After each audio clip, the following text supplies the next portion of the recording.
नमस्कार मंडळी. सध्या सोशल मीडियावर जोरदार चर्चा सुरू आहे, ती म्हणजे होळी कधी आहे. 2 मार्च, 3 मार्च. मग चंद्रग्रहण कधी, धुळवडीला कधी होळी म्हणजे रंग कधी खेळायचे, किंवा होळीला काय करावं, ग्रहण पाळावं की रंग खेळावे, मग होळी नक्की कधी. तर तुमच्या सर्व प्रश्नांची उत्तरं आजच्या या आपल्या व्हिडिओमध्ये तुम्हाला मिळणार आहेत. तत्पूर्वी तुम्ही जर आस्था मराठी या चॅनलवर नवीन असाल तर चॅनलला लाईक करा, शेअर करा आणि सबस्क्राईब करायला विसरू नका, जेणेकरून अशाच भक्ती आणि पौराणिक गोष्टींविषयक माहितीसाठी सगळ्यात आधी तुम्हाला मिळेल. चला तर मग पाहूया की होळी कधी आहे. पहिला प्रश्न की यंदाची होळी कधी, तर 2 मार्च, सोमवार दिनांक 2 मार्च 2026 रोजी होळी पौर्णिमा किंवा होलिका पौर्णिमा आपण ज्याला हुताशनी पौर्णिमा म्हणतो, ती सुरू होणार आहे आणि सायंकाळी 5:55 म्हणजे 3 मार्च ला सायंकाळी 5:55 पौर्णिमा समाप्ती आहे. तर ही पौर्णिमा म्हणजेच आपण ज्याला हुताशनी पौर्णिमा किंवा होळी पौर्णिमा म्हणतो, ती पौर्णिमा 2000 मार्चला सुरू होणार असल्यामुळे होळी ही 2026 मध्ये 2 मार्चला प्रज्वलित करायची आहे. कारण 3 मार्चला आहे चंद्रग्रहण. 3 मार्चला चंद्रग्रहण आहे. ग्रस्तोदित चंद्रग्रहणासोबतच प्रदोष काळ सुरू होण्यापूर्वीच पौर्णिमा समाप्त होत असल्याने धर्मसिंधू या ग्रंथातील वचनानुसार 2 मार्च, सोमवार दिनांक 2 मार्च 2026 लाच होलिका दहन करावे. 3 मार्चला आहे धुलीवंदन आणि 3 मार्चलाच असणार आहे ग्रस्तोदित चंद्रग्रहण. तर चंद्रग्रहण हे भारतातून दिसणार आहे आणि या काळात आपण ग्रहणाचे नियमही पाळावयाचे आहेत. 3 मार्च रोजी दुपारी 3:20 सुरू होईल चंद्रग्रहण आणि संपेल संध्याकाळी 6:46. ज्योतिषशास्त्रानुसार चंद्रग्रहणाचे वेदादी नियम महत्वाचे मानले जातात. वर्षातील हे प्रथम चंद्रग्रहण आहे जे भारतातही दिसणार आहे, त्यामुळे सूतक काळही लागू होईल व वेदादी नियमही पाळले जातील. चंद्रग्रहण सुरू होण्याच्या 9 तास आधी सूतक काळ सुरू होतो. तर ज्योतिषशास्त्रानुसार या काळात शुभ कार्य करणे वर्ज असते किंवा आहे. तर थोडक्यात काय, यंदा होळी 2 मार्चला प्रज्वलित केली जाईल.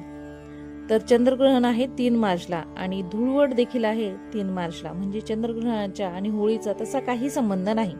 हिंदू पंचांगातील शेवटचा महिना तसेच निसर्गातील परिवर्तनाचा साक्षीदार असलेला फाल्गुन महिना, या महिन्यात ही होळी पौर्णिमा असते. किंवा आपण असं म्हणूयात की फाल्गुनात येणाऱ्या पौर्णिमेला होळी पौर्णिमा देखील म्हटलं जातं. निसर्गातील परिवर्तनाचा साक्षीदार असलेला हा महिना, या पौर्णिमेला निसर्ग जे काय करतो तेच आपणही करायचं आहे.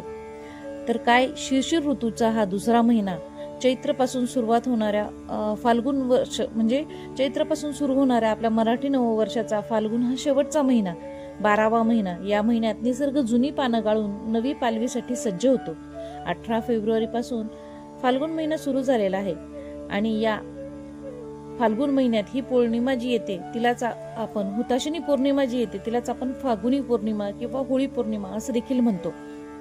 तर या पौर्णिमेला निसर्ग जे करतो तेच आपणही करायचे आहे. जुने विचार, नकारात्मकता जाळून टाकायची आहे. सगळ्यात निगेटिव्ह गोष्टी सोडून द्यायच्या असतात आणि नव्याने सकारात्मकतेला सुरुवात करायची असते. फाल्गुन हा वर्षाचा शेवटचा महिना असल्याने आणि त्यात होळी आणि धुलीवंदन वगळता फारसे मोठे काही विशेष शुभ कार्य नसतात.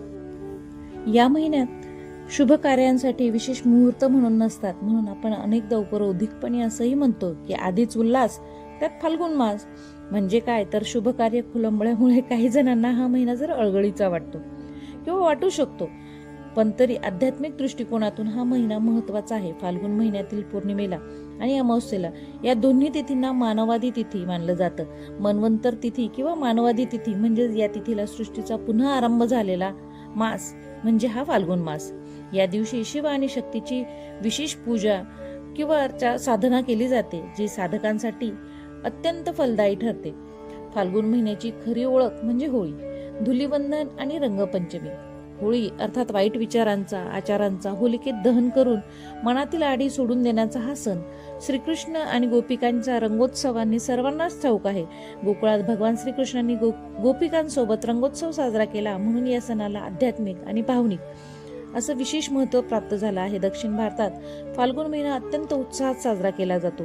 तिथल्या मंदिरांमध्ये अनेक लहान मोठे उत्सव साजरे केले जातात. फाल्गुन म्हणजे केवळ रंगांची उधळण नाही, तर पुरणपोळीचा गोडवा देखील आहे. जुन्या वर्षाला निरोप देताना मनातील नकारात्मकता जाळून नवीन वर्षाच्या स्वागतासाठी अर्थात गुढीपाडव्यासाठी सज्ज होण्याचा हा काळ आहे. 31 डिसेंबरला आपण जाणाऱ्या वर्षाला बाय बाय करून येणाऱ्या वर्षाचे स्वागत किंवा वेलकम करतो. पण आपल्या मराठी महिन्यांची सुद्धा माहिती असू द्यावी.